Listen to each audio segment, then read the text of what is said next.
2 kilogram द्रव्यमान की गेंद 5 मीटर पर सेकंड की चाल से चलती हुई समान दिशा में 4 मीटर पर सेकंड की चाल से गतिमान 3 केजी द्रव्यमान की वस्तु से सम्मुख टक्कर करती है। यदि टक्कर के दौरान कोएफिशिएंट ऑफ रेस्टिट्यूशन ई की वैल्यू दे रखी इतनी है तो टक्कर के पश्चात दोनों गेंदों की वेलोसिटी कितनी होगी। सबसे पहला काम हम एक काम करते हैं, डायग्रामेटिकली समझते हैं। आपको क्या दे रखा है, ये आपके पास में कोई भी एक बॉल है जिसका मास हो गया हमारे पास में 2 केजी, ये जा रही है 5 मीटर पर सेकंड की सेम डायरेक्शन में चलती हुई दूसरी गेंद से टकराती है। ये दूसरी गेंद भारी है 3 केजी की, पर वेलोसिटी जो है कम है 4 मीटर पर सेकंड। इतना हमें पता है कि टकराते दौरान पीछे वाले गेंद की स्पीड ज्यादा होनी चाहिए तभी टक्कर होगी, अदरवाइज नहीं। अब जैसे ये दोनों टकराती हैं, टक्कर के बाद में क्या होगा, टक्कर के पश्चात दोनों गेंदों की स्पीड बताइए। पीछे वाली तो पीछे ही रहेगी, P1 कह दिया, ये बन गया आपके पास में 2।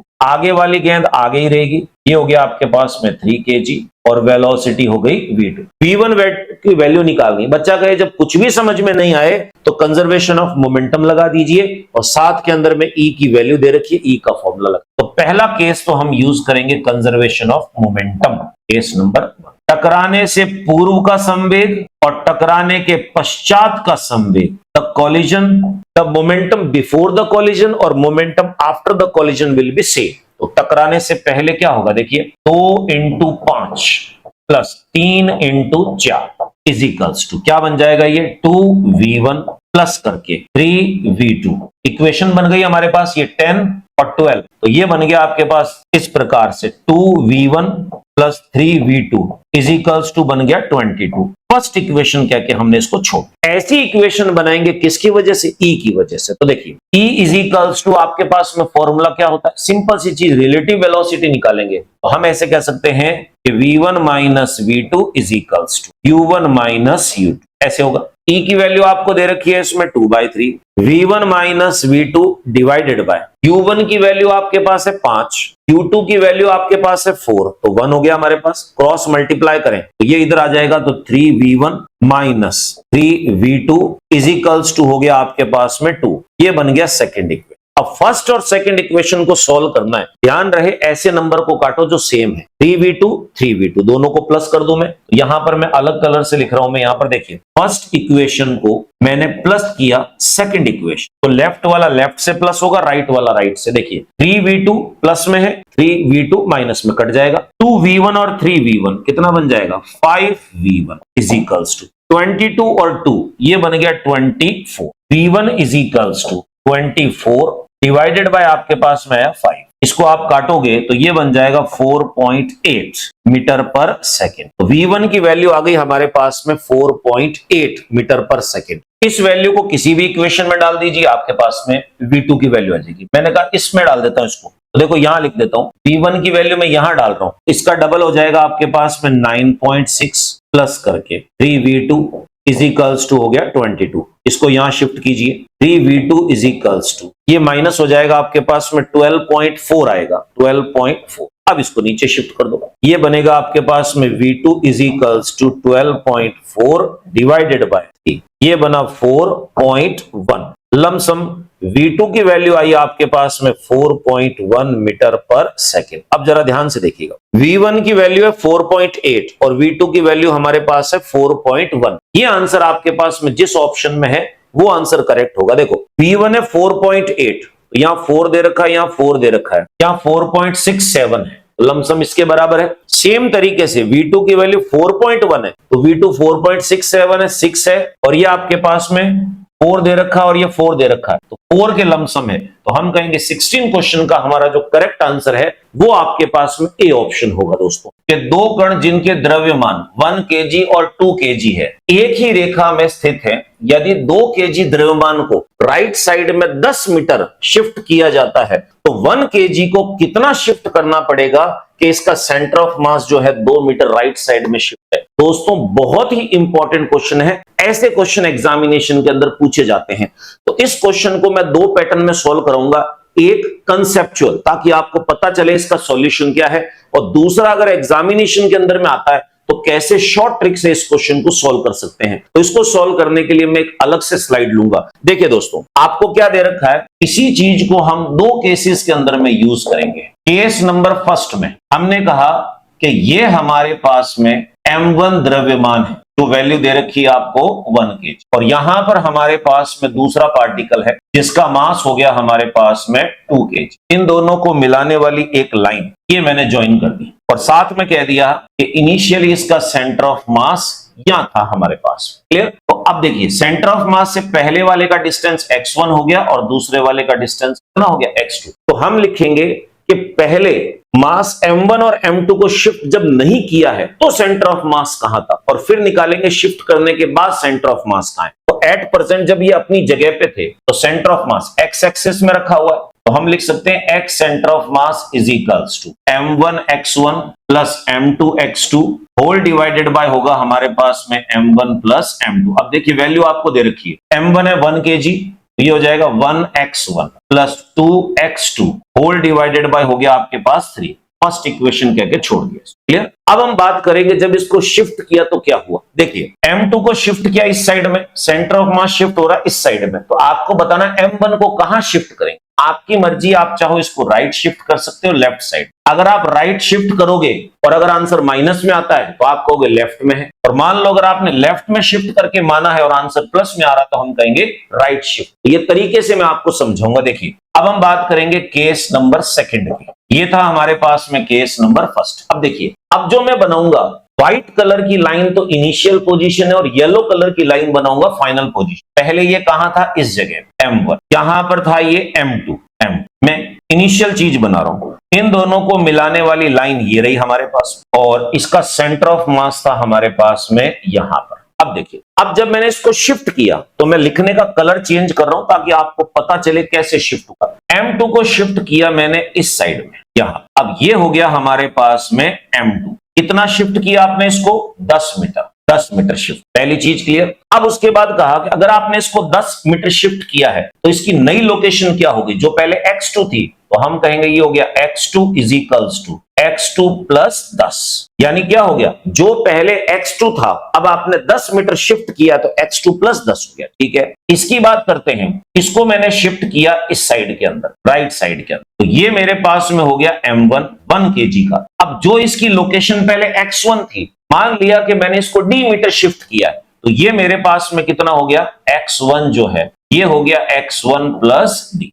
प्लस माइनस की वैल्यू डिपेंड करेगी आपका न्यूमेरिकल। अगर आंसर प्लस में आता है तो राइट शिफ्ट हुआ है, माइनस में आता है तो लेफ्ट साइड शिफ्ट। ठीक है, सेंटर ऑफ मास जो पहले यहां था, अब सेंटर ऑफ मास भी शिफ्ट हो गया हमारे पास इधर, और कितना शिफ्ट हुआ है, 2 मीटर। क्वेश्चन में आपको दे रखा है 2 मीटर शिफ्ट किया, तो हम ये कह सकते हैं नया सेंटर ऑफ मास कितना होगा, पुराने सेंटर ऑफ मास का प्लस 2। मैं कंसेप्चुअल तरीके से समझा रहा हूं। अब देखिए, नए सेंटर ऑफ मास की वैल्यू कैसे निकालोगे, फॉर्मूला यही रहेगा, वैल्यू पुट करेंगे। जो पहले x सेंटर ऑफ मास था अब वो x centre of mass plus 2 है, तो हम ऐसे लिखेंगे x centre of mass plus 2 equals to m1 की वैल्यू 1 kg है हमारे पास, पर x1 की वैल्यू चेंज हो गई आपके पास में, x1 प्लस d हो गई। m2 की वैल्यू आपके पास 2 kg अभी भी है, परंतु x2 की वैल्यू चेंज हो गई आपके पास में कितनी, x2 plus 10 whole divided by m1 plus m2, तो मैंने इसको लिख दिया 3। ये बन गया मेरे पास में सेकंड इक्वेशन। अब जरा देखिएगा, फर्स्ट इक्वेशन और सेकंड इक्वेशन को सब्ट्रैक्ट करके हम अपना आंसर निकालेंगे। चेक करते हैं इसमें। देखिए, सबसे पहले हम कहेंगे second equation minus first equation, दोनों को सब्ट्रैक्ट किया तो क्या बन जाएगा, लेफ्ट वाला लेफ्ट से माइनस होगा, राइट राइट से, तो ये बन जाएगा आपके पास में x centre of mass plus 2 minus करके x centre of mass equals to, ये वाली वैल्यू हम लिखेंगे इसमें, ये बन जाएगा x1 प्लस d, और प्लस करके 2 से मल्टीप्लाई कर दीजिए, 2x2 प्लस करके हो गया 20 होल डिवाइडेड बाय 3 माइनस करके ये वैल्यू लिख देंगे। ये हमारे पास में कितना है, x1 प्लस करके 2x2 होल डिवाइडेड बाय 3। देखिए, ये इससे कैंसिल आउट हो गया तो लेफ्ट में बचा 2, राइट में 3 हमारे पास में एलसीएम आ रहा है इसका, तो ये बन जाएगा आपके पास में x1 plus d plus 2x2 plus 20, और माइनस हो जाएगा ये माइनस x1 माइनस 2x2। तो देखिए, ये कैंसिल आउट हुआ इससे, ये कैंसिल आउट हुआ इससे, तो अकेला d बचा, इसकी वैल्यू निकालनी। इसको यहां मल्टीप्लाई करो 6 इक्वल्स टू, ये बना d और ये हमारे पास में बना 20। देखिए 20 को शिफ्ट करो इस साइड, तो d is equals to 6 minus d equals to हमारे पास में है 6 माइनस 20। 6 माइनस 20 जो है वो -14 मीटर है। इसका मतलब क्या हुआ, आप ये मान के चले थे कि m1 को राइट साइड में शिफ्ट किया है, तो हम तो प्लस मान के चले थे, तो हमारा आंसर माइनस में आ रहा है। इसका मतलब ये है कि 14 मीटर शिफ्ट होगा, परंतु इसकी जो शिफ्ट की लोकेशन है वो कौन सी साइड में है, लेफ्ट साइड में। इसका मतलब जो डायरेक्शन हमने माना था उसके उल्टे डायरेक्शन में इसको शिफ्ट करना पड़ेगा, तब जाके सेंटर ऑफ मास जो है वो 2 मीटर शिफ्ट होगा। अब ये तो था लॉन्ग मेथड। अब बच्चा कहे सर शॉर्ट ट्रिक बताइए हमें इस पूरे को सॉल्व करने की। तो ध्यान से देखिएगा, यहां पर मैं बना रहा हूं इसकी शॉर्ट ट्रिक। अगर आप इसी क्वेश्चन को एग्जाम पॉइंट ऑफ व्यू से करना चाह रहे हैं कि सर सिंपल मेथड लगाओ कि दिमाग नहीं लगाना पड़े इसमें, तो हमेशा ध्यान रखना कैसे सॉल्व करना है। लेफ्ट साइड के अंदर में आपको लिखना है कि सेंटर ऑफ मास कितना शिफ्ट हुआ, यानी हम लेफ्ट साइड में लिखेंगे shift in centre of mass equals to. अब राइट साइड की बात करेंगे तो राइट साइड में हमारे पास में जो डाटास दे रखे हैं उन डाटास को यूज करेंगे। अब जरा ध्यान से देखिएगा, राइट साइड के अंदर में हम बात करेंगे m1 और m2 की। तो मुझे एक बात बताइए कि m1 जो हमारे पास में पहला मास है m1 मल्टीप्लाई, इसको मैंने कितना शिफ्ट मान लिया, इसको मान लिया मैंने d मीटर शिफ्ट हुआ है, तो m1 इंटू जो इसमें शिफ्ट मान रहे हो वो प्लस करके आपको क्या करना है m2 इंटू इसका शिफ्ट लिखना है। तो m2 हमारे पास में है मल्टीप्लाई, इसका शिफ्ट कितना है इसमें, तो हमने लिख दिया इसका शिफ्ट, और होल डिवाइडेड बाय हो गया आपके पास में m1 प्लस m2। अब देखो इसको ध्यान रखना है, शिफ्ट इन सेंटर ऑफ मास, द्रव्यमान केंद्र कितना शिफ्ट हुआ, बच्चा कहते 2 हुआ शिफ्ट, तो लिख दिया पहले पिंड का द्रव्यमान मास ऑफ द फर्स्ट बॉडी 1 हो गया हमारे पास। पहले पिंड को कितना शिफ्ट किया ये तो निकालना है मुझे, तो मैंने डी लिख दिया, प्लस करके मास ऑफ द सेकंड बॉडी दूसरे पिंड का द्रव्यमान, तो इसको मैंने लिख दिया आपके पास में 2 kg। ब्रैकेट के अंदर में दूसरे पिंड को कितना शिफ्ट किया, क्वेश्चन में बोल रहा है 10 मीटर शिफ्ट किया है, तो मल्टीप्लाई करके मैंने 10 लिख दिया, divided by m1 plus m2 1 plus 2, तो देखो क्या बन जाएगा t प्लस 20 डिवाइडेड बाय 3। अब इस 3 को यहां मल्टीप्लाई कर दीजिए, 6 is equals to t plus 20। अब देखो आप डायरेक्ट इस स्टेप के ऊपर आ गए, डायरेक्ट इस स्टेप पे आ गए। इतनी लंबी कैलकुलेशन जो थी वो आपकी स्ट्रिक ने जो है वो खत्म कर दी, यानी हेडेक खत्म हो गई, डायरेक्ट वैल्यू आ जाएगी। अब इसको शिफ्ट करो इस साइड में, d is equals to 6 minus 20, it will be -14 metre, यानी 14 मीटर शिफ्ट होगा, परंतु शिफ्ट कौन सी डायरेक्शन में होगा, लेफ्ट साइड के अंदर में। अब आपको आंसर ढूंढना है कि 14 मीटर लेफ्ट साइड में शिफ्ट कौन सा हो रहा है। तो देखिए जरा, यहां पर आपको दे रहा है 14 मीटर लेफ्ट साइड में, यहां 16 मीटर लेफ्ट है, 2 मीटर राइट है और 2 आपके पास में लेफ्ट हुआ। सेकंड क्वेश्चन का करेक्ट आंसर दोस्तों आपके पास में ए ऑप्शन है। नेक्स्ट, कई बार मैं करवा चुका हूं पर ये 2 क्वेश्चंस को मिला के क्वेश्चन है। जनरली हम क्या करते थे, यहां से मास को काट लिया, अब यहां से कटे वाले को इधर चिपका दिया। आप लोगों के साथ में क्या हो गया, आपको मैंने बता रखा है कि अगर किसी मास को रिमूव करते हैं तो वो माइनस हो जाता है और किसी मास को ऐड कर रहे हैं तो वो प्लस होता है। तो देखिए सवाल क्या दे रखा है कि चित्र में r त्रिज्या का एक समरूप चकती है, डिस्क दे रखी है, जिसमें से r/2 का एक छोटा सा पार्ट मैंने निकाल लिया लेफ्ट साइड से और उसे राइट साइड में चिपका दिया। तो आपसे ये पूछ रहा है चकती के केंद्र का दाईं तरफ विस्थापित कर दिया है, अब चकती का सेंटर ऑफ मास निकालिए। अगर कभी भी ऐसा कोई क्वेश्चन आता है कि किसी गोले में से, स्फीयर में से कोई पार्ट रिमूव कर लिया जाए, डिस्क चकती में से कोई भाग हटा दिया जाए, रिमूव कर लिया जाए, तो सेंटर ऑफ मास कैसे निकालते हैं, इसकी ट्रिक मैं बता चुका हूं, मैं आपके सामने फिर बता रहा हूं, ध्यान से देखिएगा। x centre of mass is equals to, क्यों, क्योंकि ये x में शिफ्ट हो रहा, y में शिफ्ट नहीं। इधर से काट के इधर लगाता तो y लिखते, लेफ्ट से काट के राइट में लगा रहा तो x एक्सिस, देखिए x में चेंज हो रहा, इक्वल्स टू क्या होता है 0, ये बनता है हमारे पास में plus minus m into distance आता है। अब ये डिस्टेंस क्या है अभी मैं आपको समझाऊंगा अच्छी तरीके, divided by m plus minus m। ऐसी ट्रिक मैंने आप लोगों को क्लास के अंदर बताई हुई है, देखिए कैसे होता है। m का मतलब जिस टुकड़े को काट रहे हो या जिसको जोड़ रहे हो उसका मास। डिस्टेंस का मतलब क्या है, जो पहले सेंटर ऑफ मास हुआ करता था उससे जिस टुकड़े को आपने काटा है उसका डिस्टेंस ये है डिस्टेंस। और अगर आपने जोड़ा है तो पहले के सेंटर ऑफ मास से जो टुकड़ा जोड़ा है उसके सेंटर का डिस्टेंस ये है वो डिस्टेंस। हमारे लेफ्ट साइड में तो माइनस लेना, राइट साइड में प्लस। इस बेचारे ने देखो वैसे ही दे रखा माइनस और प्लस। और स्मॉल m क्या है, जिस टुकड़े को काटा है। सबसे बड़ा खेल ये है कि जिस टुकड़े को मैं रिमूव कर रहा हूं उस टुकड़े का मास कैसे कैलकुलेट करते हैं, इसकी ट्रिक मैं बता चुका हूं कई बार आप लोगों को कैसे निकालना। देखिए, कटे हुए पार्ट का mass equals to total mass divided by n। अगर डिस्क है तो स्क्वायर आ जाएगा, और अगर स्फीयर दे रखा हो, गोला दे रखा हो, तो क्यूब आ जाएगा। क्यों? क्योंकि डिस्क में एरिया निकलता है और जो स्फीयर है गोला उसमें वॉल्यूम निकलती है। अब बच्चा कहे n क्या है हमारे पास में, डायग्राम में दे रखा आपको। जो टुकड़ा आपने निकाला है उसका रेडियस कितना है, r/2।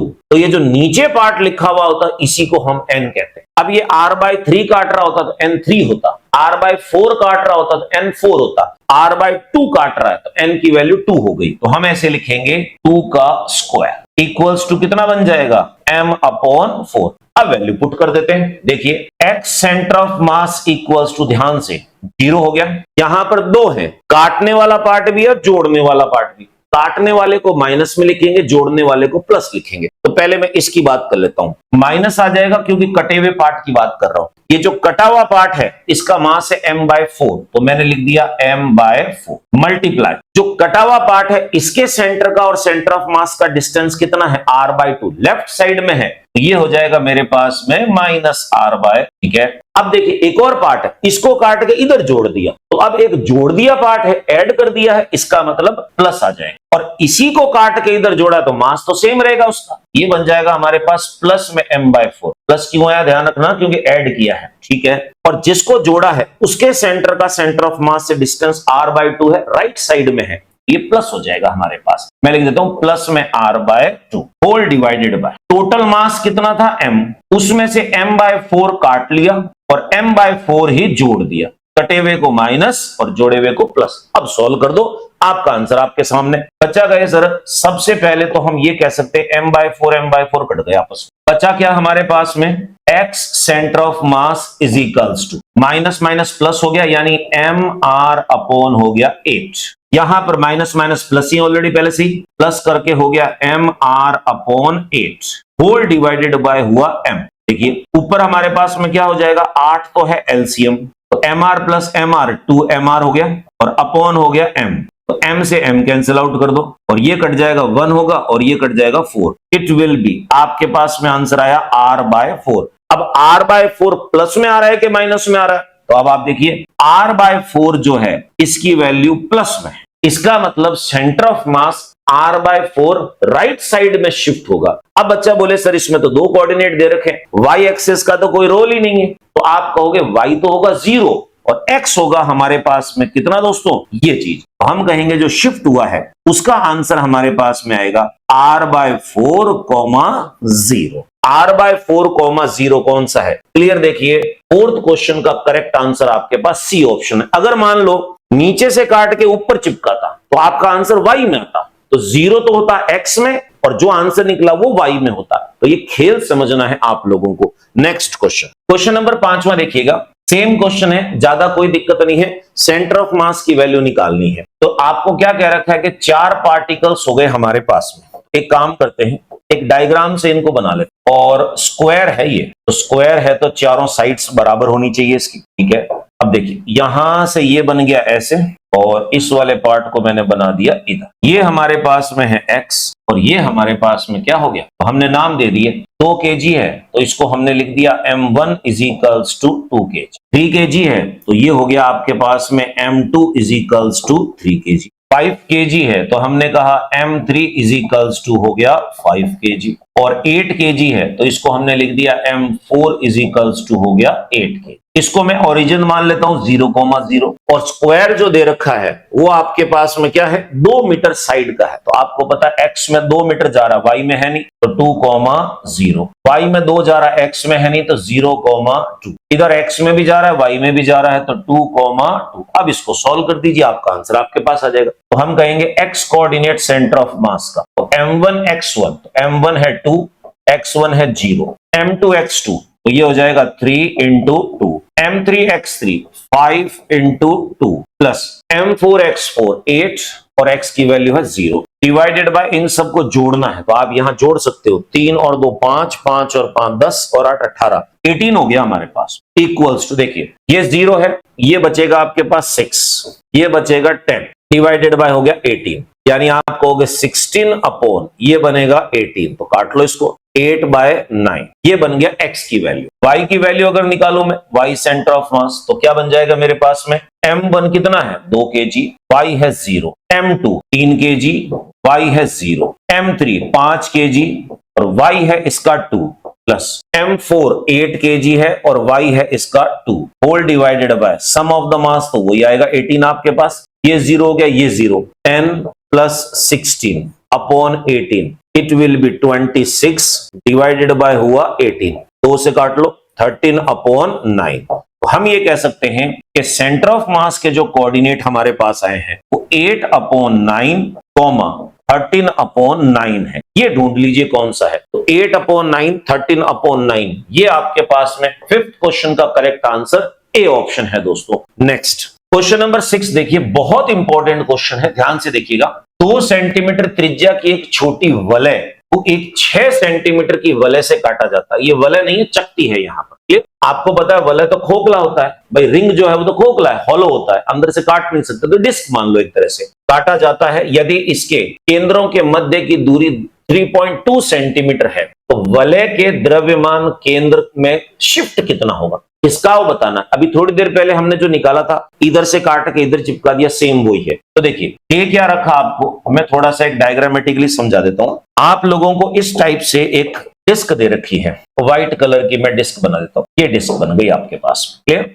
अब ये क्या कह रखा है कि इस डिस्क जो है इसका रेडियस हो गया आपके पास में 6 तो मैंने इसका रेडियस जो है ऐसे बना दिया इसको रिमूव कर देता हूं यहां से ये बना दिया मैंने इसको तो देखो ऐसे यहां से ये बन गया इसको मैं कह सकता हूं कि ये आपके पास में हो गया 6 सेंटीमीटर टोटल जो डिस्क थी वो 6 सेंटीमीटर ठीक है। फिर उसमें से कह रखा है 2 सेंटीमीटर त्रिज्या की एक छोटी वलय जो है उसको काट लिया क्लियर। अब लेफ्ट से काटो राइट से काटो आपको प्लस माइनस में दिलचस्पी नहीं दिखा रहा वो तो वैल्यू में दिलचस्पी दिखा रहा है ठीक है। तो हमने कहा मान लो लेफ्ट साइड से काट लिया 2 सेंटीमीटर त्रिज्या का तो हम एक काम करेंगे एक और डिस्क बनाएंगे जिसको काटता हुआ दिखाएंगे और वो 2 सेंटीमीटर की तो कहीं भी बना दिया हमने ये 2 सेंटीमीटर क्योंकि डाटाज आपके पास सारे दे रखे हैं तो आपको इसमें दिमाग लगाने की आवश्यकता बिल्कुल भी नहीं। साथ में ये कहना चाह रहा है कि यहां से देखिए ये रहा इसका सेंटर और इन दोनों के बीच में जो डिस्टेंस है ये वाला ये दे रखा है सवाल में यहां से लेकर यहां तक जिनको काटा है इनके सेंटर का डिस्टेंस है हमारे पास 3.2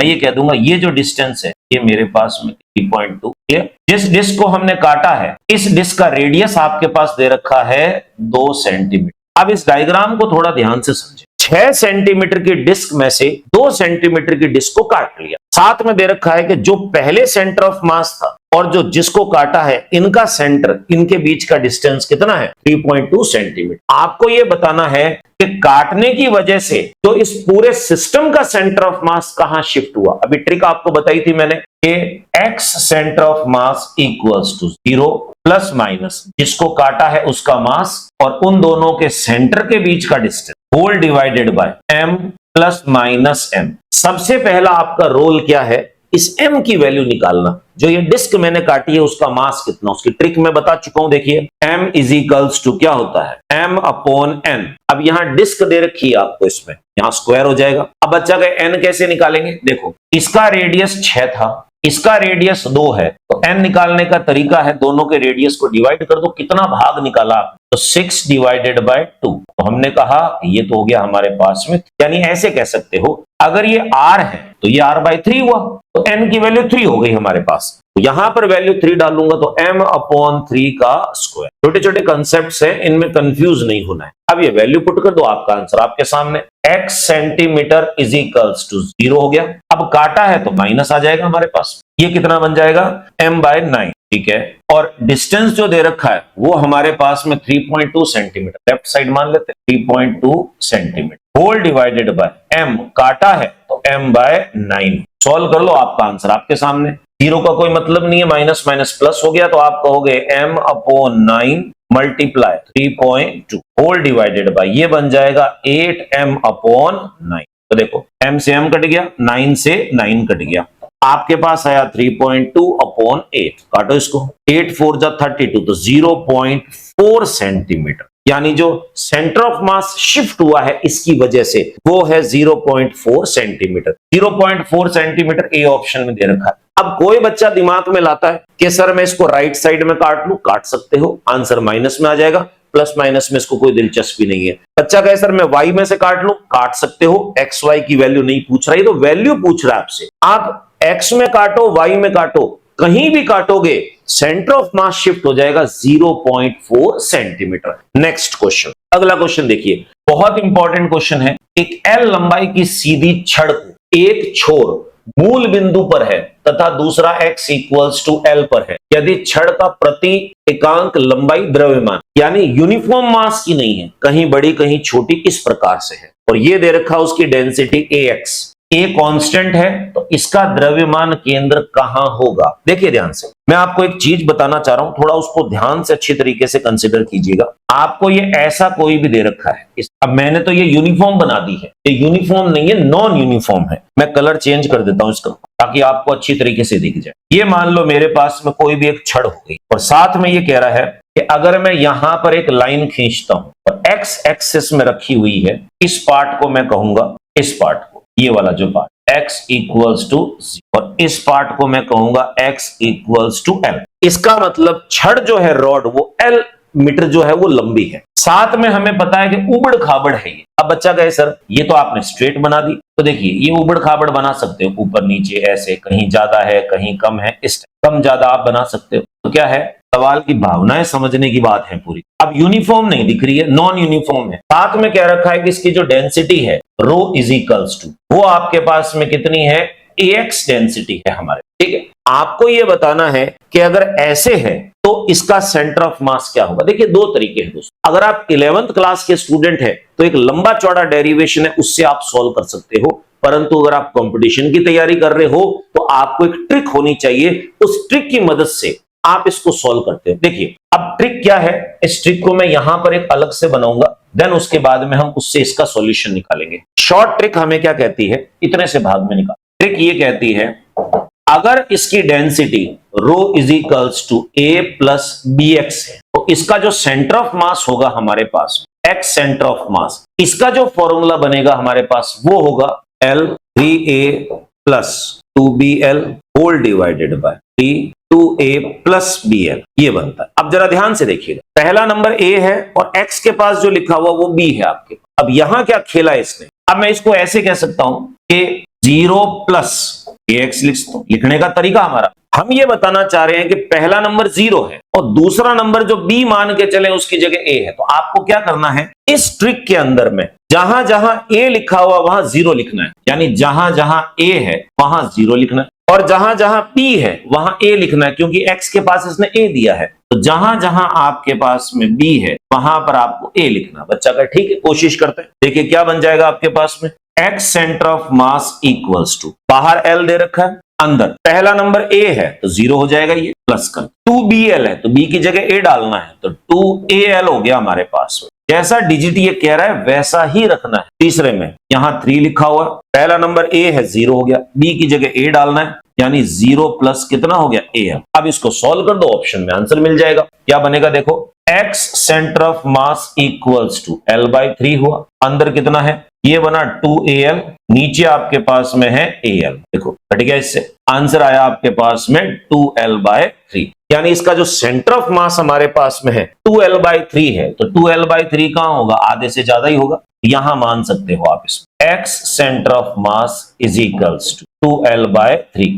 देखिए ट्रिक जो होती है उसी से नौकरी लगेगी, डेरिवेशन जो है उनसे 11th 12th क्लास के कॉन्सेप्ट तैयार होते हैं। तो 2L/3 कौन सा ऑप्शन है आप खुद देख सकते हो। 7th क्वेश्चन का करेक्ट आंसर आपके पास C ऑप्शन है दोस्तों। नेक्स्ट क्वेश्चन नंबर 8वां देखिए, L लंबाई के m/3 द्रव्यमान के एक लकड़ी के टुकड़े जो कि एक फिसलन भरी हॉरिजॉन्टल सरफेस पे है, सिरे पर m द्रव्यमान का एक आदमी एक सिरे पर खड़ा है, आदमी चलकर दूसरे सिरे पर आता है, तो बताइए कि आदमी का यहां ध्यान रखना, आदमी का तल के सापेक्ष विस्थापन कितना। दो टाइप के डिस्प्लेसमेंट विस्थापन, लकड़ी का टुकड़ा कितना खिसका, आदमी कितना विस्थापित हुआ। यहां दो चीजें हैं, गलती मत कर देना, आंसर उस अकॉर्डिंग निकालना है। ऐसा क्वेश्चन हम कर चुके हैं, मैं दूसरे तरीके से इसी क्वेश्चन को आपको समझाऊंगा। देखिए आपसे क्या कह रखा है कि कोई भी हमारे पास में एक वुडन प्लैंक हो गया, ये लकड़ी का इस टाइप से टुकड़ा है, यहां पर कोई भी एक आदमी खड़ा है, लकड़ी का टुकड़ा जो आपके पास में है वो n/3 है। मैं ये कह सकता हूं ये जो मेरे पास में है ये हो गया m/3,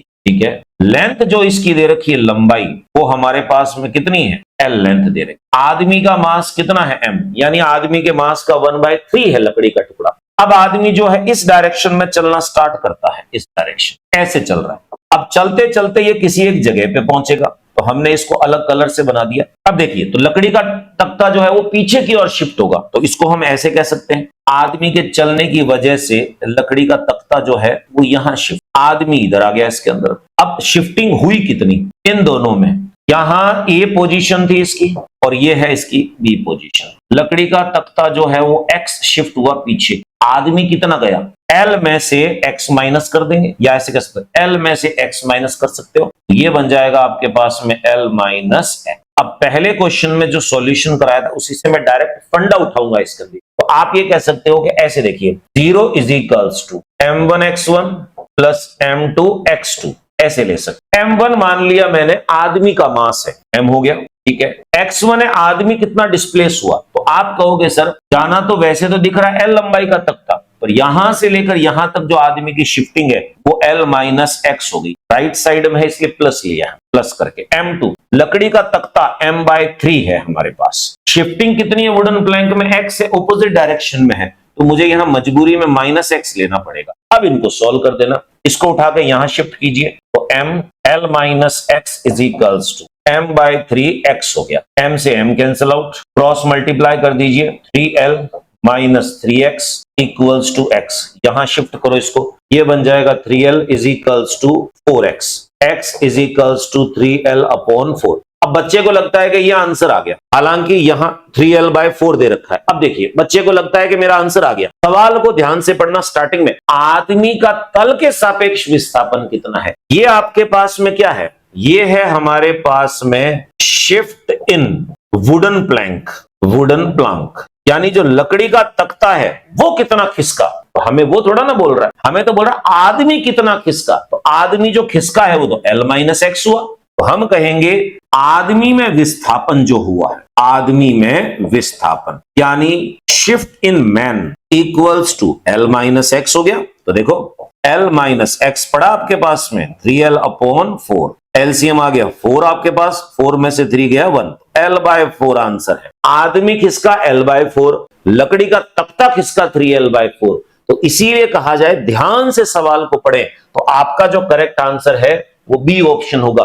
जो ए ऑप्शन सही करके आए हैं वो एक बार वापस सवाल को ढंग से पढ़े, आपको अपने आप समझ में आ जाएगा। नेक्स्ट क्वेश्चन, क्वेश्चन नंबर 9 देखिए, यहां पर आपको एक डायग्राम दे रखा है और बहुत ही इंपॉर्टेंट क्वेश्चन है, कई बार कंपटीशन एग्जाम के अंदर में पूछा जा चुका है। देखिए इस क्वेश्चन की कलाकारी, यहां आपको क्या दे रखा है, क्यूब है आपके पास, ठीक है। ये जो आपके पास में कोन दे रखा है, शंकु दे रखा है, जनरली रेडियस r होती है, यहां 2r दे रखा है, हाइट को 4r दे रखा है, यहां तो फिर भी काम ठीक कर दिया है कि r और r रेडियस। आपसे ये क्या पूछ रहा है, आपसे कह रहा है कि कोई भी एक कारपेंटर था, उसने इस प्रकार का एक डायग्राम बनाया, साथ में क्या किया कि गोले के पदार्थ का घनत्व यानी जो स्फेयर है इसकी जो डेंसिटी है वो शंकु के पदार्थ के घनत्व से 12 गुना अधिक है, यानी इस भाग में जो लकड़ी लगाई उसने, उस लकड़ी की जो डेंसिटी है वो इस शंकु कोन की डेंसिटी की 12 गुना है। तो आपसे ये पूछ रहा है कि बताइए इस खिलौने का सेंटर ऑफ मास जो है वो कितना होगा।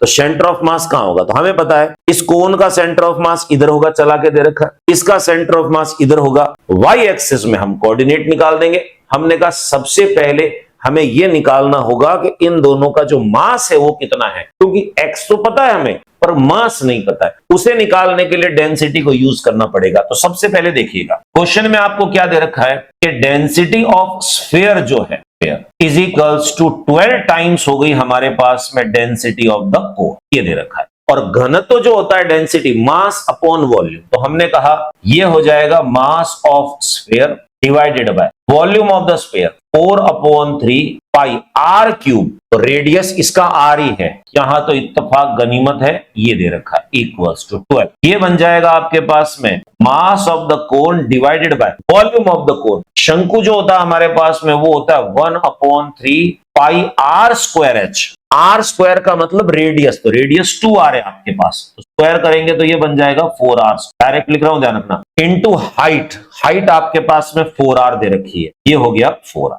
अब देखिए जो कट रहा है उसको काट, पाई से पाई कट गया आपके पास में, आर स्क्वायर और आर क्यूब और ये आर क्यूब, आर क्यूब से आर क्यूब कट गया हमारे पास, ठीक है। ये 3 है, 3 से 3 कट गया इसमें, ठीक है। यहां देखिए ये 4 दे रखा है, इससे आपके पास ये 4 कट गया। लेफ्ट साइड में क्या बचा, मास ऑफ स्फीयर। राइट साइड में बचा 12 और यहां पर बनेगा मास ऑफ कोन डिवाइडेड बाय, देखो ये छोटा सा 4 जिंदा है, ये 4 लिख दिया मैंने, ये कट गया आपके पास में, कितना आया 3। तो हम ये कह सकते हैं मास ऑफ द स्फीयर जो है वो 3 टाइम्स है मास ऑफ द कोन, यानी गोले का द्रव्यमान 3 गुना हो गया किसका, शंकु के द्रव्यमान का। अब आपको कोऑर्डिनेट्स निकालने, तो देखिए सबसे पहले मैं आपसे एक सिंपल सी चीज, इसका सेंटर ऑफ मास यहां है, ये मतलब बीचों बीच, तो यहां से लेकर यहां तक की वैल्यू की बात करूं तो 4r ये रहा और r ये रहा, तो इसका कोऑर्डिनेट जो बनेगा मेरे पास में वो कितना बनेगा, y में, y की वैल्यू हो जाएगी मेरे पास में 5r हो जाएगी, ठीक है। इसकी बात करते हैं तो ध्यान रखना, शंकु की बात करते हैं, कोन की बात करते हैं, तो एक तो इसका सेंटर ऑफ मास होता है h/3 और एक होता है h/4। अगर हॉलो है, खोखला है आपके पास में तो, और भरा हुआ है, उस कंडीशन में दोनों के अंदर में डिफरेंस होगा। अब मान लो मैं आपसे कहूं कि ये h/3 है कि h/4 है, अगर हॉलो है, खोखला है तो h/3 होगा, और अगर आपके पास में सॉलिड है, अंदर से भरा हुआ है, कारपेंटर जब बना रहा है तो डिजाइन में लकड़ी भरी हुई है, वो सॉलिड है आपके पास, तो इसका जो सेंटर ऑफ मास होगा ये वाली वैल्यू, ये होगी हमारे पास में y dash is equals to, ये बनेगा आपके पास में h/4, यानी इसकी जो भी हाइट होगी उसका 1/4, तो हाइट तो 4r दे रखी है, कितना बन जाएगा 4r/4, 4 से 4 कट गया यानी r हुआ। अब देखो इसका डिस्टेंस r है और इसका डिस्टेंस 5r हो गया, ठीक है। तो आप लोगों को सेंटर ऑफ मास निकालना है, तो सेंटर ऑफ मास का फॉर्मूला ऑलरेडी बता चुका हूं मैं, y centre of mass is equals to m1y1 plus m2y2 upon m1 plus m2। अब कई बार बच्चे बोलते हैं सर y में क्यों ले रहे हो, खिलौना खड़ा है तो y में लेंगे, लेटा हुआ होता तो x में यूज कर।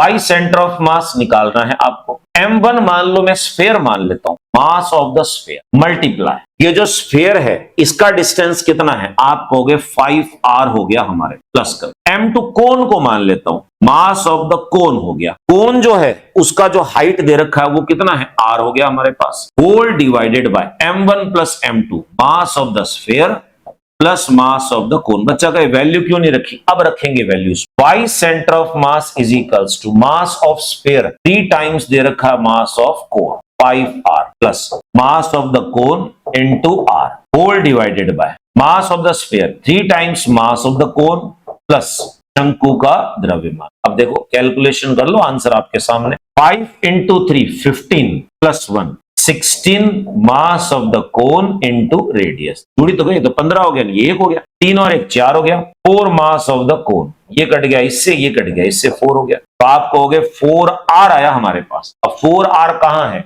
एक छोटा बच्चा भी इस डायग्राम को देख के बता सकता है कि 4r इस जगह, ये हाइट है, तो इसका जो सेंटर ऑफ मास होगा वो आपके पास में होगा 4r, कहां से, बॉटम ऑफ द कोन, यानी शंकु जो है उसके पेंदे से। आंसर ढूंढ लो कौन सा दे रखा है, पहला कह रहा है 0 से 2r गलत, 0 से 3r गलत, 0 से 4r बिल्कुल सही, 5r का मतलब तो यहां होता। आंसर आपके पास में कौन सा है, 9th क्वेश्चन का करेक्ट आंसर सी ऑप्शन आपके पास। 10th क्वेश्चन, अगला क्वेश्चन में क्या दे रखा है, एक वस्तु A एक अन्य स्थिर वस्तु B के सापेक्ष पूर्ण प्रत्यास्थ टकराती है, ठीक है, टक्कर कर रही है। यदि टक्कर के पश्चात वस्तुएं समान वेग से परस्पर विपरीत दिशा में चली जाती हैं, तो आपको बताना है A और B जो है इनके मास जो है उनका रेशियो कितना। क्वेश्चन को ध्यान से पढ़ें, इसी क्वेश्चन के अंदर में ही जवाब छुपा हुआ है। A वस्तु है, ये मान लिया हमारे पास में कोई भी A ऑब्जेक्ट, एक वस्तु A एक अन्य वस्तु स्थिर, एक दूसरी ऑब्जेक्ट है बी, ये दूसरी एक दूसरी ऑब्जेक्ट है बी, ये रेस्ट के अंदर। तो हमने कहा ये आ रही है u1 स्पीड से और u2 की वैल्यू आपके पास में कितनी है, 2 हो। ठीक है, पूर्ण प्रत्यास्थ टक्कर करती है, यानी ये कह रहा है कि अपना जो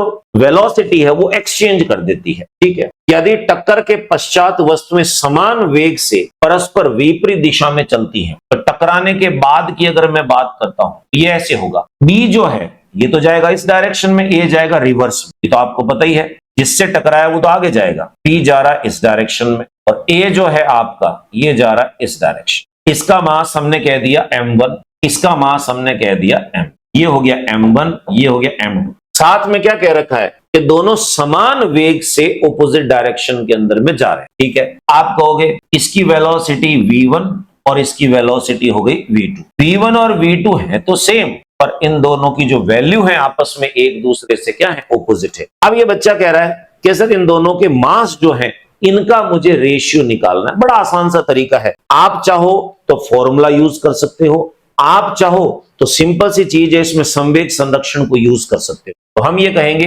कुछ इस प्रकार से आपको दे रखा है, देखिए ये हमारे पास क्या होगा, संवेग संरक्षण को मैं यूज करता हूं, संवेग संरक्षण from the conservation of momentum. क्या कहता है हमारे पास, m1 u1 प्लस हो गया m2 u2 is equals to m1 v1 plus m2 v2। ये हो गया m1 आपके पास में एज इट इज है, u1 दे रखा है, प्लस ये 0 हो जाएगा क्योंकि रेस्ट कंडीशन में था। इक्वल्स टू की बात करें हम, इसमें m1 आपके पास में m1 है, दोनों सेम वेलोसिटी से चल रहे हैं, तो इसका मतलब इन दोनों को मैं v मान लेता हूं। ये क्या बन जाएगा मेरे पास में, -v लेफ्ट में जा रहा है और ये हो जाएगा आपके पास में m2। अब देखो आपको m1 और m2 का रेशियो निकालना, तो सिंपल सी चीज है, मैं एक काम करता हूं, ये वाला जो m1 है इसको इधर शिफ्ट कर दे, क्या बन जाएगा, m1 कॉमन निकाल लो, u1 प्लस करके हो गया v is equals to m2 v हो गया, इसको नीचे शिफ्ट कर दो, तो ये बनेगा m1 upon m2 is equals to v upon u1 plus v। तो ये हमारे पास हो जाएगा E is equals to v1 minus v2 upon u1 minus u2। E की वैल्यू जो है वो प्लस में होती है, अगर आपके पास माइनस आ रहा है तो मॉड लेके आप प्लस लगा सकते हो। देखिए E की वैल्यू 1 है, v1 की वैल्यू लेफ्ट साइड में है, तो ये बन जाएगा -v और ये है -v, क्योंकि ये प्लस में है आगे माइनस लिखा हुआ है, u1 minus 0 -2v upon u1। मैंने आपको पहले कहा था E की वैल्यू कभी भी माइनस में नहीं आएगी, तो मॉड लेंगे हम इसमें, मॉड लेने से हमारे पास क्या बनेगा, 2v अपॉन ये हो गया आपके पास u1। तो देखिए यहां से v की वैल्यू निकाल के उस इक्वेशन में पुट करेंगे तो क्या बन जाएगा, v इज इक्वल्स टू, ये बन जाएगा u1 अपॉन 2। अब यहां पर पुट कर दो, ये बन जाएगा u1 upon 2 v plus u1 upon 2, तो u1 डिवाइडेड बाय 2 और ये बन गया मेरे पास, देखो ये u1 है, ये आ जाएगा आपके पास में 3u1 अपॉन 2, 2 से 2 कट गया, u1 से u1 कट गया, आपका आंसर है 1/3। यानी इनके जो मास का रेशियो है वो आपके पास में होगा 1/3। ऑप्शन में ढूंढ लीजिए कौन सा है, बी ऑप्शन जो है आपके पास करेक्ट है। मैंने आपको पहले भी बता रखा है, कॉलिजन के टॉपिक में, टक्कर के टॉपिक में अगर आपको कुछ भी समझ में नहीं आता है तो एक सिंपल सा काम है, कंजर्वेशन ऑफ मोमेंटम लगा दीजिए, संवेग संरक्षण लगाइए, देन उसके बाद चला के ये कह रहा है कि टक्कर कैसी है, पूर्ण प्रत्यास्थ है, परफेक्ट इलास्टिक कॉलिजन है, तो सीधी सी बात है ई की वैल्यू हम 1 रख के यहां से कुछ डाटा निकाल के इसमें पुट करके अपना आंसर निकाल सकते हैं। क्वेश्चन नंबर 11 में क्या दे रखा है, एक कण h ऊंचाई से एक क्षैतिज तल पर गिरता है तथा पुनः उछलता है, यदि प्रत्यावस्थान गुणांक कोएफिशिएंट ऑफ रेस्टिट्यूशन E है तो विराम अवस्था तक आने में तय की गई टोटल डिस्टेंस कितना होगा। देखिए ध्यान से, आप लोगों के सामने मैं एक डायग्राम मेंशन कर रहा हूं, इस डायग्राम को ध्यान से देखिएगा। ये मान लो कोई भी सतह है, सरफेस हो गई, यहां से कोई भी एक बॉल नीचे की ओर गिरती है इस प्रकार से, ये आई यहां टकराई, और आपको पता है कि जितनी बार ये टकराएगी हर बार इसकी एनर्जी लॉस होगी, और एनर्जी लॉस होने के कारण में क्या होगा, इसकी हाइट जो है, रीबाउंसिंग हाइट जो है वो कम हो जाएगी। पहली बार इतनी उछली, फिर वापस नीचे आके टकराई, दूसरी बार मान लो इतनी उछली इसमें, फिर वापस जमीन पे आके टकराई, तीसरी बार मान लो इतनी उछली इसमें, फिर जमीन पे आके टकराई। अब बच्चा कहे सर ये पिलर क्या बना दिए, अब इनको ध्यान से देखिए, ये ऐसे है हमारे पास, थोड़ा सा क्या डायग्राम बना देता हूं, थोड़ा क्लियर हो जाएगी चीज आप। ये हर बार बाउंस हो रही है तो इसकी जो एनर्जी है वो सरफेस एब्जॉर्ब कर रहा है, तो मैं ज्यादा नहीं बनाया। अब ये कैसे, देखिए h हाइट से आपने इसको फेंका, ठीक है, यहां से ये ऐसे बाउंस हुई, ठीक है, उठी, तो ये गई h1 हाइट तक, यहां से फिर वापस जमीन पे नीचे आई, H1 हाइट ही है ये भी, फिर यहां से जमीन से टकराई, फिर ऊपर गई, H2 हाइट हुई, यहां से वापस नीचे की ओर आई, हाइट तो H2 है, यहां से फिर ऐसे गई, ये हाइट H3 हो गई, यहां से फिर नीचे आई और ये हाइट H3। देखिए क्या हो रहा है, हर बार बाउंस होने के बाद में हाइट कम हो रही है। तो आप लोगों को पता है इसको पूरी तरह से रुकने में अनंत समय लगता है, यानी नंबर ऑफ कॉलिजन, टक्करों की संख्या अनंत होगी। आपसे ये पूछ रहा है कि टोटल डिस्टेंस कितना कवर किया, तो हमें इतना पता है कि टोटल डिस्टेंस की बात करें, ऊपर से नीचे आया H प्लस करके, पहली टक्कर के बाद H1 ऊपर गया, H1 नीचे आया, तो ये हो गया 2H1, दूसरी टक्कर के बाद H2 ऊपर गया, H2 नीचे आया, तो 2H2। अब यहां से एक हिंट मिल जाना चाहिए आप, 2H3 plus dash dash dash dash करते हुए इनफाइनाइट तक चले। अब ये H1 H2 की वैल्यू कैसे निकालोगे, आप लोगों को कॉन्सेप्ट में बता रखा है कि Hn जो होता है वो आपके पास e की पावर 2n इंटू h होता है। n का मतलब नंबर ऑफ कॉलिजन। अगर पहली टक्कर है तो H1 is equals to E square H होगा, दूसरी टक्कर है तो n की जगह 2 लिख दो, e की पावर 4h होगा, तीसरी टक्कर है H3 तो e की पावर 6 इंटू h होगा, यानी 2 का टेबल चलता जाएगा, क्योंकि स्क्वायर दे रखा है इसमें तो वैल्यू पुट कर देते हैं। तो देखिए s equals to h plus 2 e square h, 2 e की पावर 4h प्लस 2 e की power 6h plus dash dash dash infinite. Common क्या निकल रहा, बच्चा कहे सर पूरे में से तो h निकल रहा तो 1 बच गया, पर इसमें से हमारे पास में 2e की पावर 2 कॉमन निकल रहा, अंदर क्या बचेगा 1 plus e square plus e की power 4 plus dash dash dash, ऐसे चले। अब जरा ध्यान से देखिएगा, थोड़ी सी ट्रिक बताता हूं मैं आपको एक अच्छी सी। ये जो सीरीज है ना ये इनफाइनाइट तक जा रही है, और ये कैसी हमारे पास में ज्योमेट्रिकल मीन है, ज्योमेट्रिकल प्रोग्रेशन कह सकते हो, गुणोत्तर श्रेणी है हमारे पास, और इनफाइनाइट तक जब चलती है तो इसका सम जो होता है, सम ऑफ इनफाइनाइट सीरीज का a अपॉन 1 माइनस आर या r माइनस 1, डिपेंड करेगा r बड़ा है कि छोटा है। तो r की वैल्यू पहले निकालते हैं। देखिए यहां पर 1 माइनस आर भी हो सकता है या a अपॉन r माइनस 1 भी हो सकता है। बच्चा के r क्या और a क्या है, a का मतलब है यहां पर फर्स्ट नंबर, तो पहला नंबर तो 1 हो गया, r है कॉमन रेशियो, सार अनुपात, कैसे निकालते हैं, second number divide first number, या third number divide second number, या fourth number divide third number. हर एक नंबर को पिछले नंबर से डिवाइड करोगे तो कोई भी एक डिवाइड कर देते हैं, e स्क्वायर डिवाइडेड बाय 1 किया तो क्या आया, e स्क्वायर आया। अब e की वैल्यू जो है वो 1 से छोटी होती है, प्रत्यावस्थान गुणांक है, तो 1 से छोटे नंबर का स्क्वायर करोगे तो 1 से छोटा ही आएगा, इसका मतलब r की वैल्यू 1 से छोटी है,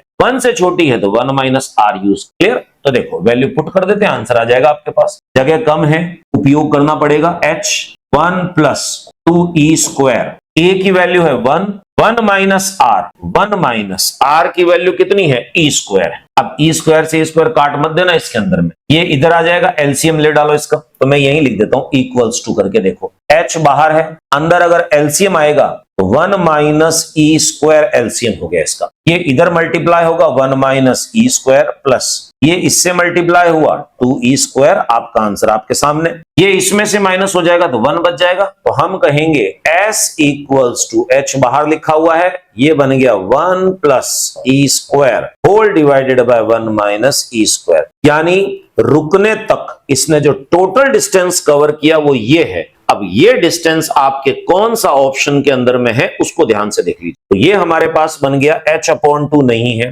h/2 नहीं है, h है ऊपर प्लस है, तो देखिए फर्स्ट ऑप्शन जो है ए ऑप्शन वो 11वें क्वेश्चन का आपका करेक्ट आंसर है। नेक्स्ट क्वेश्चन नंबर 12 क्या दे रखा है, HCl। HCl समझ के ये मत समझ ले कि हाइड्रोक्लोरिक एसिड, आपके केमिस्ट्री नहीं फिजिक्स में। HCl के अंदर में हाइड्रोजन और क्लोरीन के दो मॉलिक्यूल्स की बात कर रहा है, इन दोनों को हमने एक दूसरे से इतने डिस्टेंस पे रखा हुआ है, 1 एंगस्ट्रॉम का मतलब ये 10 नहीं है, 10⁻⁻10 मीटर है, ठीक है, हालांकि इसका यूज नहीं होगा। आपको बताना है कि इन दोनों के बीच में सेंटर ऑफ मास कहां पर होगा, किसी भी एक मॉलिक्यूल से, और वो मॉलिक्यूल कौन सा है, हाइड्रोजन से। तो डायग्राम बना देते, देन उसके बाद में इसको सॉल्व करेंगे। क्वेश्चन में आपको ये दे रखा है, ये कोई हमारे पास में स्ट्रक्चर है, इधर मैंने लिख दिया हाइड्रोजन मॉलिक्यूल, इधर लिख दिया मैंने क्लोरीन मॉलिक्यूल, साथ में क्या दे रखा आपको कि क्लोरीन परमाणु जो है हाइड्रोजन परमाणु से 35.5 गुना ज्यादा मास रखता है, तो हमने कहा ठीक है, इसका मास मैं m मान लेता हूं, तो ये मेरे पास में 35.5 m हो जाए। क्लियर हो गई? ठीक है। साथ में आपसे कह रहा है इन दोनों के बीच का जो डिस्टेंस आपके पास में है वो है 1.27 एंगस्ट्रॉम। आपको सेंटर ऑफ मास बताना, बीच में कहीं सेंटर ऑफ मास होगा। सिंपल सा तरीका है। आपने कहा कि ये जो आपके पास है इसको ओरिजिन पे मान लेते हैं, 0,0 हो गया। और इसकी बात करते हैं, ये आपके पास में जो आ जाएगा एक्स एक्सिस में डिस्टेंस कितना है 1.27, तो 1.27,0 एक कोऑर्डिनेट्स मान ली। सेंटर ऑफ मास मान लो यहां कहीं हमारे पास में, यानी एक्स एक्सिस में इसको मैंने मूल बिंदु ओरिजिन माना तो ये डी डिस्टेंस पे होगा, तो डी डिस्टेंस मतलब 1.2। तो देखिए आपको निकालना centre of mass. Centre of mass यहां से कितना distance, x equals to centre of mass लिख। फॉर्मूला क्या होता है m1x1 plus m2x2 whole divided by m1 plus m2। y लेना नहीं है क्योंकि x एक्सिस में रखा हुआ है। m1 आपने मान लिया हाइड्रोजन का, तो m हो गया, डिस्टेंस है 0 प्लस कर। m2 आपने ले लिया क्लोरीन का, 35.5 m हो गया, इनटू डिस्टेंस आपके पास हो गया 1.27 whole divided by m1 plus m2, m plus 35.5 m। देखो ये नंबर तो 0 हो गया, ये बन जाएगा आपके पास 35.5 मल्टीप्लाई 1.27 m आ गया। ये देखो m पड़ा हुआ, नीचे हो जाएगा 36.5 m, m से m कट गया, आपके पास आया 35.5 मल्टीप्लाई 1.27 डिवाइडेड बाय 36.5। अब आप इसको डिवाइड करोगे, नीचे वाला नंबर देखो इससे बड़ा है तो आंसर इससे छोटा आएगा, तो लमसम हमारे पास में जो आंसर आएगा आप कैलकुलेशन कर सकते हो 1.235 एंगस्ट्रॉम के आसपास में आएगा। अब ये डिस्टेंस कहां से, आपने हाइड्रोजन को ओरिजिन पे माना है तो ये डिस्टेंस है आपके पास में, ये वाला डिस्टेंस कितना है 1.235 एंगस्ट्रॉम। बच्चा गए 1.235 एंगस्ट्रॉम तो है नहीं, तो इसको राउंड ऑफ कर सकते हो आप, इसमें 2 डिजिट तक लाना हो तो 1.24 एंगस्ट्रॉम आप कह सकते हो। हाइड्रोजन का जो डिस्टेंस है 1.24 एंगस्ट्रॉम। अभी मान लो क्लोरीन से डिस्टेंस मांगता तो क्या करते, 1.27 में से 1.235 माइनस कर देते तो ये डिस्टेंस आता। 12वें क्वेश्चन का करेक्ट आंसर आपके पास सी ऑप्शन है। नेक्स्ट, ये क्या दे रखा आप लोगों को, द्रव्यमान m और v वेग से आपतित बिंदु पर एक लंब रेखा पर 30 डिग्री एंगल पे कोई भी एक बॉल जो है वो इंसिडेंट हो रही है। आपसे पूछा है कि जब वो गेंद फर्श पे टकराती है तो कोएफिशिएंट ऑफ रेस्टिट्यूशन दे रखा है, यानी सरफेस जो है उसकी एनर्जी को एब्सॉर्ब कर लेगी। आपको बताना है कि जब गेंद वापस रिफ्लेक्ट हुई तो उसकी वेलोसिटी कितनी और एंगल कितना। अब ध्यान से देखिएगा चारों ऑप्शन को, यहां पर एंगल की बात नहीं कर रहा है, सिर्फ वेलोसिटी की बात कर रहा है। तो हम क्या करेंगे, सिर्फ और सिर्फ वेलोसिटी निकाल के रुक जाएंगे। इस क्वेश्चन को मैं नेक्स्ट स्लाइड पे सॉल्व करूंगा ताकि सिस्टमेटिक डायग्राम से आप लोगों को समझाया जा सके। देखिए आपको क्या दे रखा है कि कोई भी हमारे पास में एक सरफेस है ऐसे, ये हमने कोई भी एक सरफेस बना ली, इस सरफेस पे एक नॉर्मल ड्रॉ कर देते हैं अभिलंब ऐसे, ये बना दिया हमने, यानी रेफरेंस पॉइंट है, जो भी एंगल लिया जाएगा, जो भी वेलोसिटी के कंपोनेंट्स लिए जाएंगे इसी लाइन के अकॉर्डिंग लेंगे। ठीक है, अब देखिए एक बॉल इस टाइप से यहां से आती है और रिफ्लेक्ट होकर दूसरी साइड में निकल जाती है।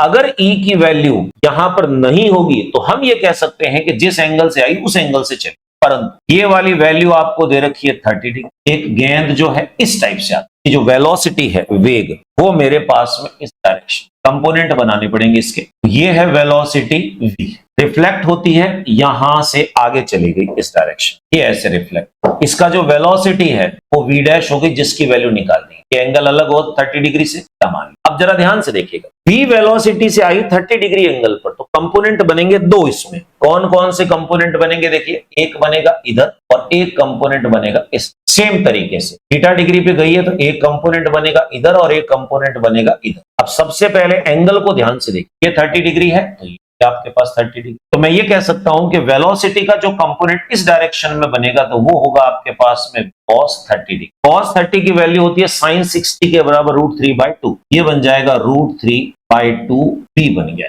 इधर बनेगा साइन का component p sin 30 degree, sin 30 होती है 1/2 v/2। तो देखिए टकराने से पहले x का कंपोनेंट नीचे, y का कंपोनेंट इधर हो गया। सेम तरीके से टकराने के बाद ये थीटा है तो साफ पता ये भी थीटा होगा। एक कंपोनेंट इधर बनेगा एक इधर, तो यहां वाला कंपोनेंट होगा v डैश cos थीटा, ये होगा v डैश sin थीटा। अब जरा ध्यान से देखिए, एक्स एक्सिस के कंपोनेंट का डायरेक्शन चेंज नहीं हो रहा है, वाई एक्सिस के कंपोनेंट का डायरेक्शन चेंज होगा। टकराने से पहले वाई नीचे था, टकराने के बाद वाई ऊपर जा। क्यों डायरेक्शन चेंज हुआ? इसी कोफिशिएंट ऑफ रेस्टिट्यूशन की वजह से, जिसको E इज इक्वल्स टू कितना है 1/2। दो तरीके लगाएंगे हम इसमें, एक तो वेलोसिटी चेंज का और दूसरा लगाएंगे हम कंजर्वेशन ऑफ मोमेंटम। तो सिंपल सी चीज है, आप ये कह सकते हो, देखिए कॉन्सेप्ट नंबर 1, वेलोसिटी चेंज हुई है वाई एक्सिस में सिर्फ और सिर्फ इस E की वजह से। मैं ऐसे कह सकता हूं कि V dash cos theta is equals to E times किसका, इसका V cos 30 degree. Value put कर दीजिए, V dash cos theta, E की वैल्यू 1/2 है, V नहीं पता हमें, और ये वैल्यू दे रखी है √3/2। इट विल बी √3/4 V हो गया फर्स्ट इक्वेशन, ठीक है। दूसरा, इतना पता है एक्स एक्सिस में वेलोसिटी चेंज नहीं हुई, दोनों का डायरेक्शन सेम है, तो मैं ये कह सकता हूं कंजर्वेशन ऑफ मोमेंटम से एक्स एक्सिस में वेलोसिटी चेंज नहीं होगी। तो आप ऐसे लिख सकते हो V dash sine theta is equals to, ये बन जाएगा आपके पास में V साइन 30 डिग्री, ये बन गया आपके पास में V/2, इक्वेशन बन गई। अब देखिए, यहां से आपकी मर्जी है, आप चाहो एंगल निकालो, चाहो वेलोसिटी। हमें एंगल से कोई मतलब नहीं, क्योंकि एंगल नहीं पूछा है, तो एंगल को रिमूव करना पड़ेगा वेलोसिटी निकालने के लिए। तो सिंपल सा तरीका है, दोनों इक्वेशन को स्क्वायर करके ऐड कर दूं मैं, तो ट्रिग्नोमेट्री की identity sine square plus cos square 1 होगा। तो मैं ऐसा कह सकता हूं, फर्स्ट इक्वेशन का स्क्वायर किया और सेकंड इक्वेशन का स्क्वायर किया, इन दोनों को ऐड कर दिया, तो क्या बन जाएगा लेफ्ट साइड में, देखो V dash square cos square theta plus sine square theta equals to, right side के अंदर में 3/16 V स्क्वायर प्लस करके V स्क्वायर अपॉन हो गया हमारे पास में 4,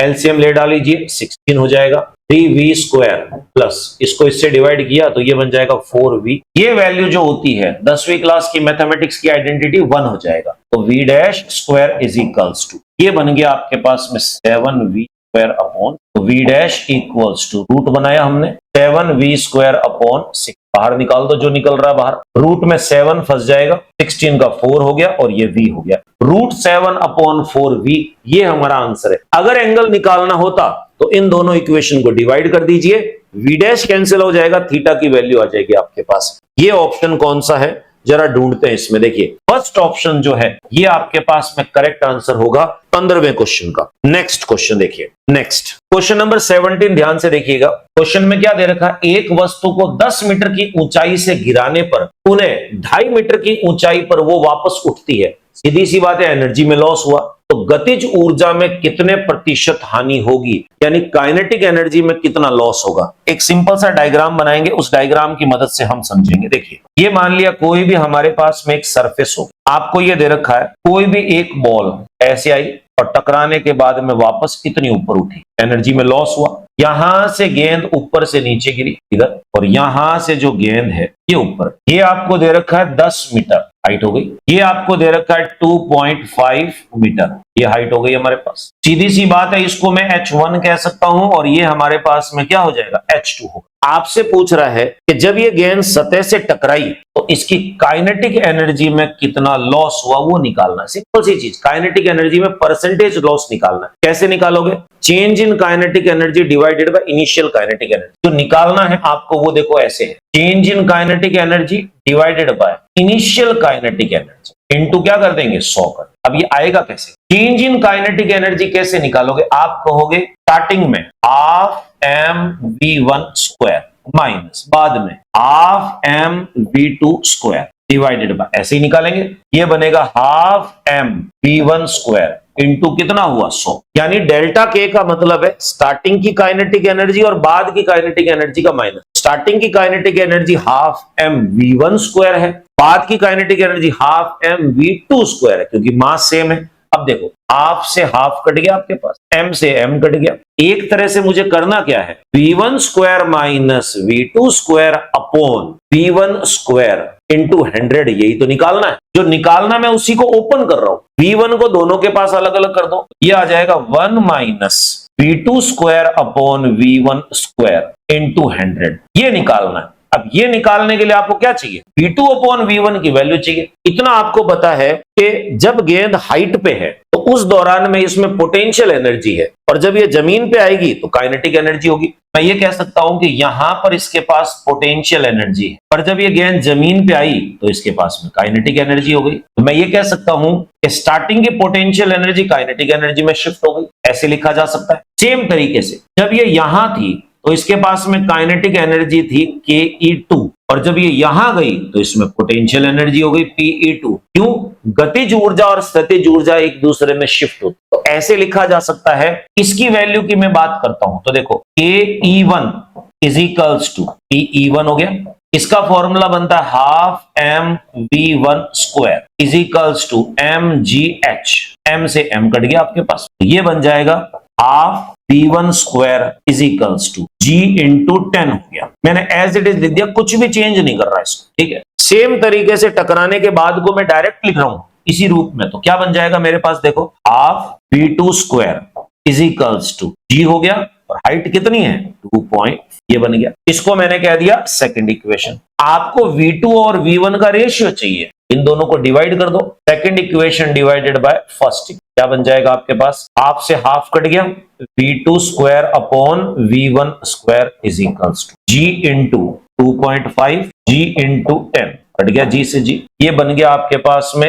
1/4। V2 square upon V1 square की वैल्यू 1/4 पुट कर दीजिए, क्या बन जाएगा 1 माइनस 1/4 मल्टीप्लाई 100, ये एलसीएम लोगे 3/4 मल्टीप्लाई 100, काटो इसको, ये 25 हो गया, 25 3 75, 75% एनर्जी का लॉस हुआ है जब ये 2.5 मीटर हाइट पे चढ़ेगी। तो 75% लॉस देखो किसमें दे रखा है, सी ऑप्शन में। एक छोटा सा इसमें लेगुना था ये वाला। आपको इतना पता है कि इस हाइट से जब फेंकोगे और जब ये नीचे आ रही है तो धीरे धीरे पोटेंशियल एनर्जी कम होगी और काइनेटिक बढ़ेगी, तो जब ये इधर आ जाएगी तो सारी पोटेंशियल किसमें कन्वर्ट हो जाएगी, काइनेटिक में। सेम तरीके से काइनेटिक चेंज होगी पोटेंशियल में। तो यहां से मैंने V1 और V2 का रेशियो निकाल के यहां पुट करके मेरा आंसर निकाल दिया। नेक्स्ट क्वेश्चन, क्वेश्चन नंबर 18 देखिए क्या दे रखा है, 0.1 kg की गेंद अज्ञात द्रव्यमान की फिर गेंद से टकराती है, प्रत्याश टक्कर करती है, टक्कर के पश्चात 0.1 किलोग्राम की जो गेंद है प्रारंभिक चाल की 1/3 विपरीत दिशा में हो जाती है, तो सेकंड बॉल जो है उसका मास कितना होगा। लैंग्वेज समझना है, लैंग्वेज कॉम्प्लिकेटेड कर रखी होती है एग्जाम में। क्या दे रखा है, एक आपके पास में गेंद है ये, जिसका मास m1 कह दिया मैंने 0.1 kg, डायग्राम से समझिए। गेंद अज्ञात द्रव्यमान की स्थिर गेंद, हमें नहीं पता कितना उसका मास है, कैलकुलेट करना है। m2 हो गया हमारे पास, इसकी वैल्यू हमें नहीं पता, और ये कैसी थी, रेस्ट में थी। इसका तो था U1 और ये था U2 बराबर G, ठीक है। टक्कर के पश्चात 0.1 kg की गेंद सेम वेलोसिटी से ऑपोजिट डायरेक्शन में 1/3 से जा रही है। टकराने के बाद जो पहली वाली थी, अब इसका डायरेक्शन बदल गया, इधर चला गया m1। V1 की वैल्यू कितनी होगी, जिस वेलोसिटी से आई थी उसका 1/3 हो गया पर ऑपोजिट डायरेक्शन, तो -U1/3 लिख दिया मैंने, ठीक है।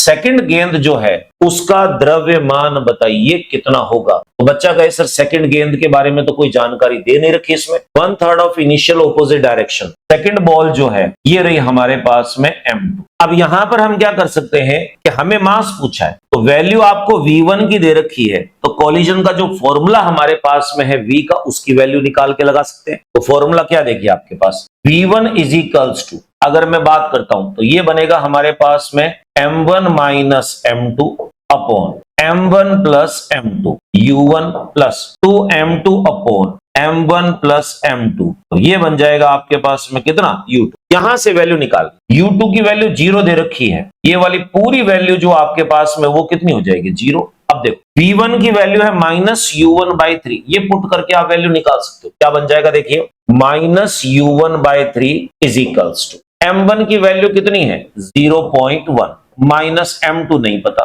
0.1 प्लस m2 इनटू आपके पास है U1, तो U1 से U1 कट गया, क्रॉस मल्टीप्लाई कर दीजिए, -0.1 minus m2 is equals to 3 into 0.1 minus 3 into m2। अब देखो m2 को यहां शिफ्ट कर दीजिए और इसको यहां ले आइए, तो माइनस m2 ऑलरेडी यहां है, ये आ जाएगा तो प्लस हो जाएगा 3m2 इज इक्वल्स टू, ये बन जाएगा 0 पॉइंट आपके पास में 3 प्लस करके 0.1, इसको माइनस कीजिए तो ये बन जाएगा 2m2 0.4, काट लो इसको, ये आ गया 0.2। m2 जो आपके पास में है उसकी वैल्यू दे रखी है 0.2 kg। तो सेकंड वाला जो मास है जो स्टेशनरी था उसका मास हमारे पास 0.2 kg है। तो 0.2 kg कौन सा? 18वें क्वेश्चन का करेक्ट आंसर आपके पास सी ऑप्शन है दोस्तों। नेक्स्ट क्वेश्चन नंबर 19 देखिए, 1 मीटर लंबे सिंपल पेंडुलम में 1 किलोग्राम की लकड़ी का एक गोलक लगा हुआ है, कोई भी एक टुकड़ा लगा हुआ है, 10 की घात -2 किलोग्राम की गोली कितने मीटर पर सेकंड के वेग के साथ उस गोलक से टकराती है और उसमें फिट हो जाती है। गोलक द्वारा प्राप्त अधिकतम ऊंचाई की वैल्यू निकालनी है, जी की वैल्यू 9.8 लेनी है। हमने कहा ठीक है, चेक कर लेते हैं। देखिए सबसे पहले इस क्वेश्चन को हम डायग्राम की मदद से समझेंगे। दे क्या रखा है आपके सामने, ऐसे है, कोई भी एक सिंपल पेंडुलम जो था वो इस प्रकार से ऐसे लटक रहा है यहाँ पर। एक कोई भी बॉल जो है, गोली जो है, ऐसे दनाती हुई यहाँ 1 मीटर लंबा है ये वाला, तो ये हो गया हमारे पास में 1 मीटर। ठीक है, 1 किलोग्राम की लकड़ी का टुकड़ा है तो ये हो गया आपके पास में 1 kg। ठीक है, 10 की घात -2 तो आप कह सकते हो 10⁻⁻² kg, जिसको आप कहोगे 0.01 kg। इसकी एक गोली वेलोसिटी दे रखी है 2 × 10 की घात 2 मीटर पर सेकेंड, यानी आपके पास में 200 हो गई। ठीक है, ये दनाती हुई इसके अंदर में आती है, टकराने के बाद में इनकी सिचुएशन कैसी होगी देखिए, टकराने के बाद में ये ऐसे हो जाएगा यहाँ, और ये जो लकड़ी का टुकड़ा है इसको मैंने यहां मान लिया ऐसे। और अभी गेंद जो है अभी जो गोली है वो इसके अंदर फिट है। आपको ये कह रहा है कि मैक्सिमम कितनी हाइट कवर करेगी, तो हमने कहा हाइट हमारे पास ये हुई।